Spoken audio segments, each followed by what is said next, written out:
साथियों, जब हम बढ़ती हुई इकोनॉमी के आंकड़े की बात करते हैं तो कुछ लोग सोचते हैं इससे हमारे जीवन पर क्या प्रभाव पड़ेगा। सच्चाई ये है कि जब इकोनॉमी बढ़ती है तो जीवन के हर स्तर पर उसका सकारात्मक प्रभाव पड़ता है। इस सदी के पहले दशक में भारत $1 ट्रिलियन की इकोनॉमी बना। मैं 21st सेंचुरी का फर्स्ट 10 ईयर की बात कर रहा हूं। तब इकोनॉमी की साइज छोटी थी, इसलिए तब भारत का खेती का बजट कुछ 1000 करोड़ रुपए था। भारत का इंफ्रास्ट्रक्चर बजट 1 लाख करोड़ रुपए से भी कम था। और उस समय देश की क्या स्थिति थी? उस समय ज्यादातर गांव सड़कों से वंचित थे, बिजली से वंचित थे, नेशनल हाईवे और रेलवे की स्थिति बहुत खराब थी। बिजली, पानी जैसी बुनियादी सुविधाओं से भारत का बहुत बड़ा हिस्सा वंचित था। साथियों, इसके कुछ समय बाद भारत $2 ट्रिलियन की इकोनॉमी बना। तब भारत का इंफ्रास्ट्रक्चर बजट 2 लाख करोड़ रुपए से भी कम था।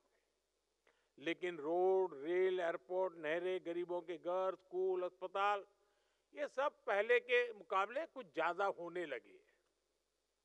फिर इसके बाद भारत तेजी से $3 ट्रिलियन का इकोनॉमी बना। नतीजा ये हुआ कि एयरपोर्ट की संख्या 2 गुनी हो गई। देश में वंदे भारत जैसे आधुनिक ट्रेनें चलने लगी। बुलेट ट्रेन का सपना जमीन पर उतरने लगा। भारत ने दुनिया में सबसे तेज गति से 5G का रोल आउट किया। देश की हजारों ग्राम पंचायतों तक ब्रॉडबैंड इंटरनेट पहुंचने लगा। 3 लाख से अधिक गांवों तक सड़कें पहुंच गई। नौजवानों को 23 लाख करोड़ रुपए का बिना गारंटी वाला मुद्रा लोन दिया। मुफ्त इलाज देने की दुनिया की सबसे बड़ी योजना आयुष्मान भारत शुरू की गई। किसानों के बैंक खाते में हर वर्ष हजारों करोड़ रुपए सीधे जमा करने की योजना शुरू हुई। गरीबों के लिए 4 करोड़ पक्के घर बनाए गए। यानी अर्थव्यवस्था जितनी बड़ी होती गई उतना ही ज्यादा विकास के कार्यों ने गति पकड़ी, उतने ही ज्यादा अवसर बनने लगे। हर सेक्टर में समाज के हर वर्ग उसके लिए खर्च करने की देश की क्षमता उतनी ही बढ़ी। साथियों, आज भारत करीब करीब $4 ट्रिलियन इकोनॉमी है। इससे भारत का सामर्थ्य भी कई गुना बढ़ गया है। 2014 में जितना इंफ्रास्ट्रक्चर का पूरा बजट था, जितने पैसे में रेल, रोड, एयरपोर्ट सब बनाए जाते थे, उससे कहीं अधिक पैसे आज भारत सिर्फ रेलवे पे खर्च कर रही है। आज भारत का इंफ्रास्ट्रक्चर बजट 10 साल पहले की तुलना में करीब 6 गुना अधिक है। 11 लाख करोड़ से ज्यादा है। और इसका परिणाम आज आप भारत के बदलते हुए लैंडस्केप में देख रहे हैं। ये भारत मंडपम भी इसका एक खूबसूरत उदाहरण है। आप में से कोई लोग पहले अगर यहाँ प्रगति मैदान में आए हो तो मेले लगते थे बीच में और साथ देश भर के लोग यहाँ आते थे। टेंट बना करके काम चलता था। आज ये सब संभव हुआ।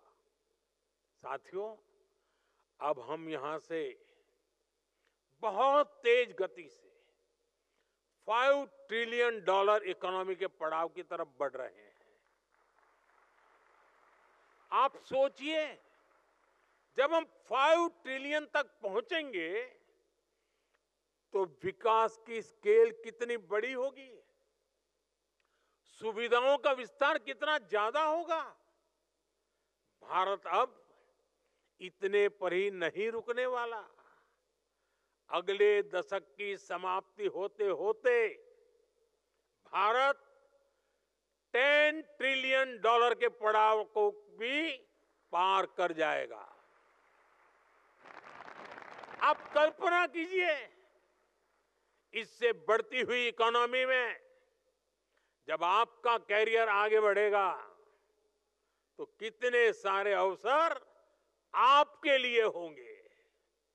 आप जरा कल्पना कीजिए, 2047 में आप किस उम्र के होंगे, आप अपने परिवार की किन व्यवस्थाओं की चिंता में होंगे।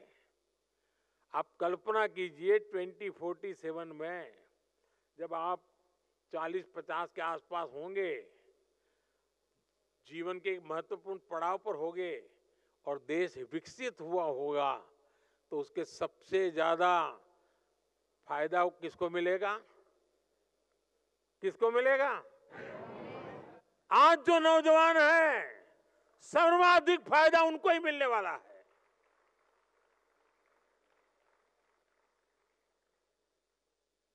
और इसलिए मैं आज आपको पूरे विश्वास से कह रहा हूं, आपकी पीढ़ी न सिर्फ देश के इतिहास का सबसे बड़ा परिवर्तन करेगी, बल्कि उस परिवर्तन की सबसे बड़ी लाभार्थी भी होगी।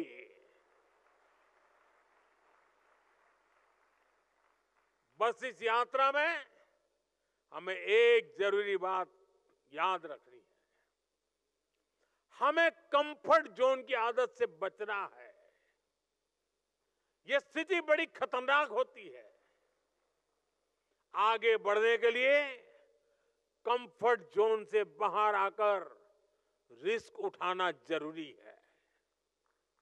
इस यंग लीडर्स डायलॉग में भी युवा अपने कंफर्ट जोन से बाहर निकले, तभी यहां पर भी पहुंचे। यही जीवन मंत्र आपको सफलता की नई ऊंचाई पर ले जाएगा।